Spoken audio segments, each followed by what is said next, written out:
اعوذ باللہ من الشیطان الرجیم بسم اللہ الرحمن الرحیم الحمدللہ رب العالمین واتی متقین اما بعد رب اشرح لی صدری ویسر لی امری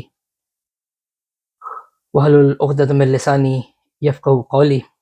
اے میرے رب، میرے سینے کو کھول دے، میرے تمام کاموں کو میرے اوپر آسان فرما دے، میری زبان کی گرہوں کو بھی کھول دے تاکہ میں اپنی بات دوسروں تک اچھی طرح پہنچا سکوں۔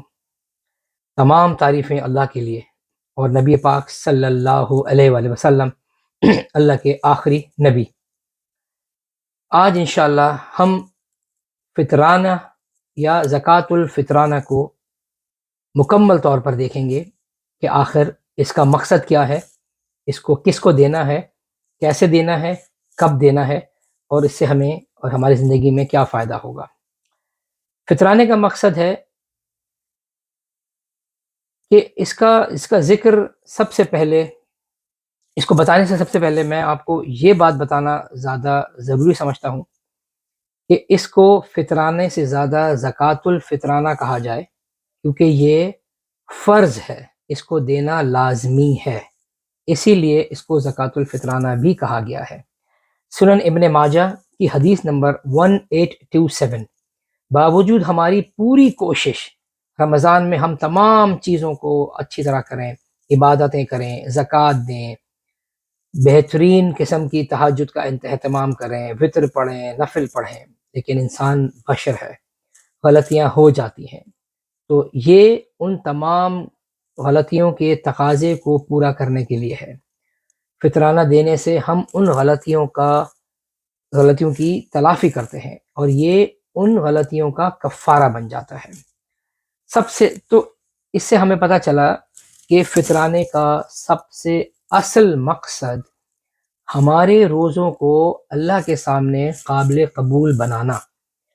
اب دیکھیں، اللہ تعالیٰ نے ہمارے لیے یہ دنیا، یہ زندگی، یہ جہاں امتحان کی جگہ تو بنائی ہے، لیکن جگہ جگہ اللہ تعالیٰ نے ہمارے لیے آسانیاں پیدا کرنے کی کتنی کوشش کی ہے۔ سبحان اللہ، سبحان اللہ، کہ اللہ تعالیٰ نے ہمیں رمضان دیے، اور رمضان میں اگر ہم سے کوئی چھوٹی غلطی ہو جاتی ہے تو اس غلطی کو برابر کرنے کے لیے اللہ تعالیٰ نے فطرانہ کر دیا۔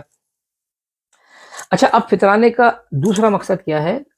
وہ مسکین یا غریب لوگ جو ہماری طرح اچھی طرح عید نہیں منا سکتے، تو ان کی مدد کرنا، ان کو ہماری طرح وہ عید منا سکیں اس طرح ان کی مدد کرنا، یہ اس کا دوسرا مقصد ہے۔ پہلا مقصد ہم نے سیکھ لیا کہ ہمارے جو ہم سے غلطیاں ہوئی ہیں روزوں میں، اس کا کفارہ دینا، اور دوسرا مقصد مساکین کی ایسی ہیلپ کرنا جس سے وہ عید ہماری طرح اسی خوشی، اسی طرز سے منا سکیں جس خوشی سے اور جس طرح سے ہم اپنی عید مناتے ہیں۔ نبی کریم صلی اللہ علیہ وآلہ وسلم نے فرمایا، ابو داؤد کی حدیث 1609، کہ نبی کریم صلی اللہ علیہ وسلم نے زکوٰۃ الفطر کو فرض کیا ہے۔ جب فرض کیا ہے تو ریزن کیا بتایا کہ روزے دار نے جو روزے کی حالت میں غلطیاں کر دی ہیں، اللہ تعالیٰ نے یہ اس کے لیے کفارہ بنا دیا ہے، اور مسکین اور غربا کی خوراک کا انتظام بھی خود بخود کر دیا ہے۔ سبحان اللہ، میں قربان جاؤں اللہ کی اس حکمت پر کہ ہمارے لیے کتنی اللہ تعالیٰ نے آسانیاں پیدا کی ہیں۔ تو انشاءاللہ العزیز ہمیں دو چیزیں تو پتہ چل گئیں کہ فطرانے کے کیا مقصد کیا ہے اور کس کو دینا ہے۔ اب ہم انشاءاللہ اس میں دیکھتے ہیں کہ آخر فطرانہ جو ہے وہ ہمیں کس کو دینا لازمی ہے۔ فطرانہ، زکوٰۃ الفطر، صدقات الفطر، یہ فرض ہے اور اس کو دینا لازمی ہے۔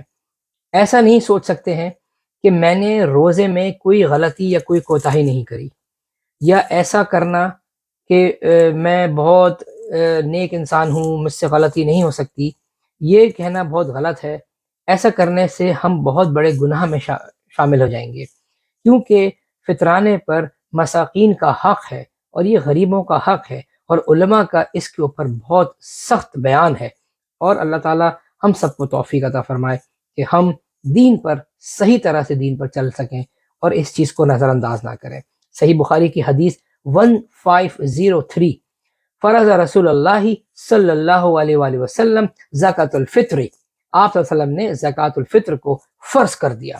کس پر فرض کر دیا؟ آزاد پر، غلام پر، مرد پر، عورت پر، مسلمان پر، چھوٹے پر، بڑے پر، اور نماز سے نکلنے سے پہلے آپ نے اس کو ادا کرنا ہے، یہ حکم ہے، یعنی عید کی نماز سے پہلے۔ اب اس حدیث سے یہ پتہ چلا کہ کس کو دینا فرض ہے، کہ مساکین کو دینا فرض ہے، اور سب نے دینا ہے، چھوٹے بڑے سب نے دینا ہے۔